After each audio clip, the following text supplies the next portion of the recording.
Reading this report, this is a 434-page report that lays out what I consider to be a stunning indictment of the FBI and the Department of Justice, of a pattern of abuse of power. And I will say both the Department of Justice and FBI for decades have had a great many honorable, principled professionals with a fidelity to rule of law. And this indictment, I'm an alumnus of the Department of Justice. This pattern of facts makes me angry, and it makes anyone who expects law enforcement to be nonpartisan and faithful to the law, it should make them angry as well. Now, the press has focused on your specific conclusion that you did not find evidence of political bias. That's a judgment you have. I disagree with that judgment.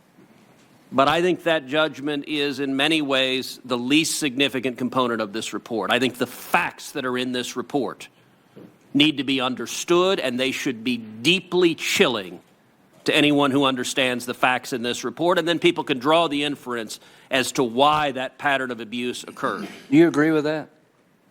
I'm sorry. Do you agree with what he just said? I think everybody can. The purpose of this report is to lay out the facts for the public, and everybody can debate and decide what they think of this information. I absolutely agree.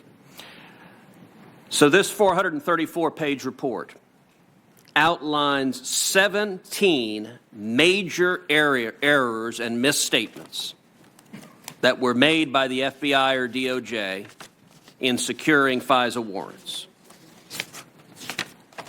A number of them are deeply, deeply troubling. These are not typos. These are not small, inadvertent errors. These are grotesque abuse of power. Let's focus on a couple of them.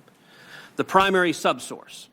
Primary subsource, and indeed the first error you note in the second, third, and fourth application for the FISA warrant is that the primary subsource reporting raised serious questions about the accuracy of the Steele dossier, which we now know was a bunch of malarkey, to use a term that's been in the news lately, and that the FISA court was not informed of that. Now let's get specifically, so the basis of this Steele report was what's referred to in your report as the primary subsource. That was the principal basis.